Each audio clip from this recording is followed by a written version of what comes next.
Good morning. All India radio और आज सुबह के एनालिसिस में आप सबों का स्वागत है। अगर ऑल इंडिया रेडियो के अंदर न्यूज़ की बात करें तो कुछ भी इम्पोर्टेंट नहीं है।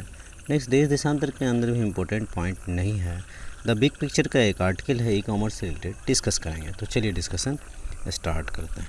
पहली न्यूज़ जो है हमारे पास, और अंतिम ही कहो, यहाँ पर द बिग पिक्चर का है। न्यूज़ में कहा गया है, यहाँ पर देखो, government adopted an advisory council to design, एक एडवाइजरी काउंसिल बनाया है डिज़ाइन करने के लिए, यहाँ पर डिजिटल कॉमर्स के लिए।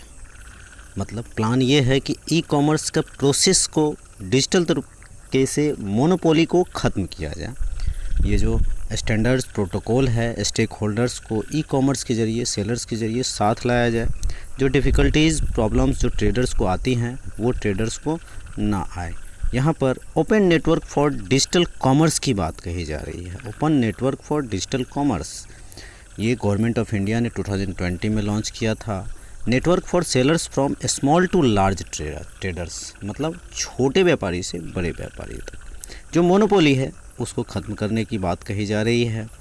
इम्पैक्ट जो है ई कॉमर्स कंपनीज़ पे जो सबसे बड़ा जो पड़ता है वो यूएस की कंपनी हमारे यहाँ कुछ ज़्यादा है, यहाँ पर देख सकते हो।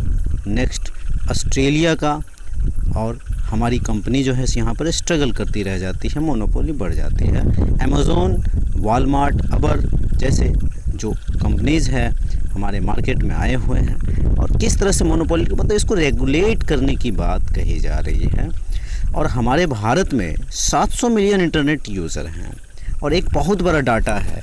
Control by a few will be a disaster. कुछ ही लोग अगर इसको कंट्रोल करें, जैसे एफबी वाले लोग या व्हाट्सएप वाले लोग या फिर ट्विटर का, तो अभी फाइटिंग देख ही रहे हो क्या चल रहा है, तो डाटा उनके पास जा रहा है। Draft e commerce policy can raise resistance from companies like Amazon, Flipkart. ये जोड़ इसको कर्व कर सकती है, लेकिन अभी भी क्लियरली पूरी तरह से अभी डिबेट ही चल रहा है इसके ऊपर।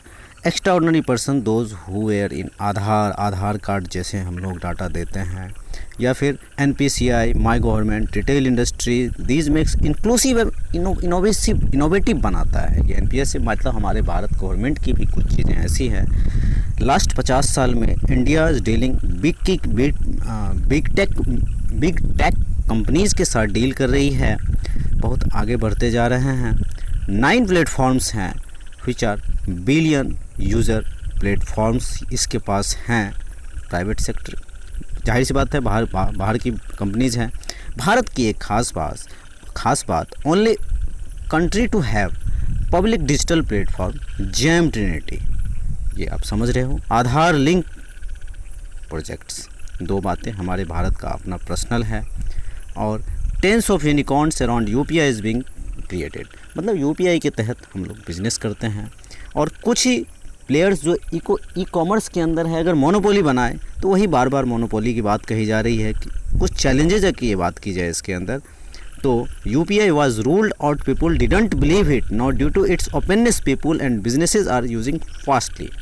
हालांकि इसके कारण बिज़नेस तो फास्ट हुआ है, क्विक पेमेंट होता है, सब कुछ होता है, और हर प्लेटफॉर्म का कुछ ना कुछ चैलेंज होता है। जैसे एक बार अगर इसको सबने अडॉप्ट कर लिया, जैसे MSE वाले, MSME वाले, या फिर किराना वाले, शॉप वाले, तो ये और हम लोगों को आगे लेकर के अडॉप्ट कर भी रहे हैं। आजकल हर जगह आपको इस तरह की चीज़ें दिखेंगी जो ऑनलाइन पेमेंट ले रहा है। ये सोसाइटी को लार्जली इफ़ेक्ट कर रहा है। और 15 करोड़ इंटरनेट यूज़र जो है सो अब 75 करोड़ तक पहुंच चुके हैं। हमारे भारत में चीपेस्ट डाटा है, हम अच्छी तरह से जानते हैं।